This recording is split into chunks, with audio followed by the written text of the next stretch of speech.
నిండా తిని మురిసిండు. మరి ఇలా ఏడ ఎండలో తిరుగుతున్నాడో పిలుద్దాం ఉండుండ్రి. సతీ, ఓ సతీ.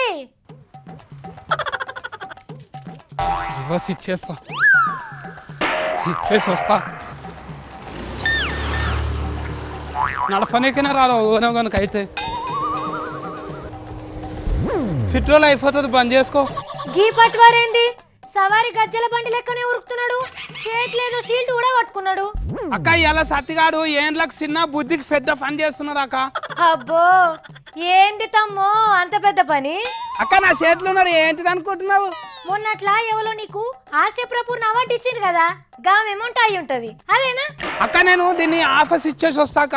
అక్క నువ్వు కూడా చిన్నగున్నప్పుడు కబడ్డీ ఖోఖోలా మళ్ళీ జీకేలా గెలిచినావు కదా అక్క, ఆ ఫర్జులని ఆఫర్స్ ఇచ్చేసుకోక మన దగ్గర ఉండొద్దు. ఇవిగా లోటలు, సబ్బు డబ్బాలు, గిలాసులు, కంపాక్స్ బాక్సులు, కటోర్లు, కలర్ పెన్సిల్ ఇచ్చిండ్రు. అయినా గవన్నీ ఎప్పుడో పోయినాయి. ప్రైజులు కొనుగొట్టుకుంటారా అక్క? దాపెట్టుకోవాలి, ఇష్టం లేనప్పుడు మళ్ళీ ఆఫర్స్ ఇచ్చేసుకోవాలి. అందరు అట్లనే ఇస్తున్నారు, మనం కూడా ఇచ్చేయాలక్క. వాపస్ ఇచ్చేందుకు ప్రైజ్లు ఏమన్నా దుకాణంలో కొన్న వస్తువులా? ఇలువగల్ల పనిచేసినందుకు కొలవలేని అభిమానంతో ఇచ్చేదే ప్రైజు. కొలవలేని అనుమానంతో వాళ్ళు ఇచ్చేది ప్రైజు. కోపం కొరకాస్ అయితే ఆఫర్స్ ఇచ్చుడే రీతి రివాజ్. అబ్బో ఏంది తమ్మో పోజు కొడుతున్నావా?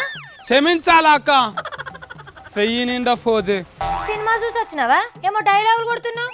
ఉత్త సత్తి కాదక్క, బెత్తరి సత్తి. నేను డోండ్రిగా ఫస్ట్ ఉంటుంది, నీళ్ళలో ఉంటా, భూమి మీద కూడా ఉంటా. ప్రైజ్ తీసుకుంటా, తిక్కలేస్తే తిరిగి ఇచ్చేస్తా. తీసుకున్న ప్రైజు తిరిగి ఆపస్ ఇచ్చేంత తిక్క నీకేం లేచింది? ఎందుకంత కోపం వచ్చింది? రైతులు జీవి తీసుకుంటుంటే నేను ప్రైజులు తీసుకోవాలన్నా? పద్ధతేనా ఇది? తమ్ముడు బిత్తిరి, ఆహాహాహా గందుకా నీ కోపం వచ్చింది? అందుకోసానికి కాదు, అమరావతి శంకుబాండ ప్రోగ్రామ్ కు నన్ను విలువలేదు. నా కర్ఫ్యూ మందరా, పెట్రోల్ రేట్లు ఫిరం అయితలేవు, అగ్గు అయితలేవు. అక్క నా నెత్తి మీద ఒకటి గుద్దు, ఒక్కొక్క ఫర్ నా నెత్తి పని చేస్తలేరు.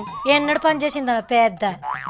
ఇక మొత్తానికైతే కర్ణుని సావుకి సవాలచ్చ కారణాలు లెక్క నీ కోపానికి కారణాలు తోక 90 ఉన్నాయి అన్నట్టు, అంతేనా?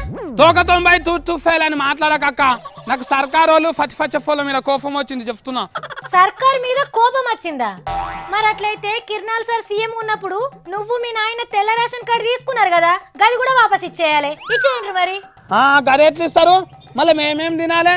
అమ్మా హుషారు ఉన్నావు అక్క నువ్వు అయితే. ఇయ్యవా మరి స్పీకర్ సారు శాల్వా కప్పి సన్మానం చేసిండు కదా, ఆయన శాల్వా ఆయనకి ఇచ్చే మరి. గసంటివి ఇయ్యొద్దక్క, చలికాలం కదా నిండా కప్పుకోవాలి, ఎచ్చ ఉంటది. కొత్తదిగా ఉంటే 200 అయితే అక్క. అబ్బబ్బబ్బో ఎంత షాల్గాని అయినవు తమ్మి, చూస్తున్నారా అనేశాలు. కోపం వస్తే ప్రైజులు ఆఫర్స్ ఇవ్వచ్చు కానీ రేషన్ కార్డు, పింఛన్లు, సబ్సిడీలు ఆఫర్స్ ఇవ్వద్దక్క. అవి ప్రజల ఆరోగ్యానికి అంత మంచివి కావు తమ్మి. మేధావులకు ప్రభుత్వాల మీద కోపం వస్తే అవార్డులు రివార్డులు వాపస్ ఇచ్చి కోపం సాలార్చుకుంటున్నారు. మరి మనసుంటి సాదా సీదా మనుషులకు కోపం వస్తే ఎవరి మీద చూపెట్టాలి, ఎట్లా చల్లార్చుకోవాలి? ఇంతెవరు అలక దొరికితే వాళ్ళ మీద చూపెట్టాలక్క. పర్తాపము ఎర్రు మళ్ళీ రానుకో, ఎంతకు మళ్ళీ చూడకుండా ఉరకాలిగా. అయ్యో పిత్తిరోడా, పేదోళ్ళ కోపం పేదోళ్ళకే శత్రువుతమ్మా. బతుకు తెరువుకిచ్చే రేషన్ బియ్యం సక్కగా లేవంటే ఏమనలేం.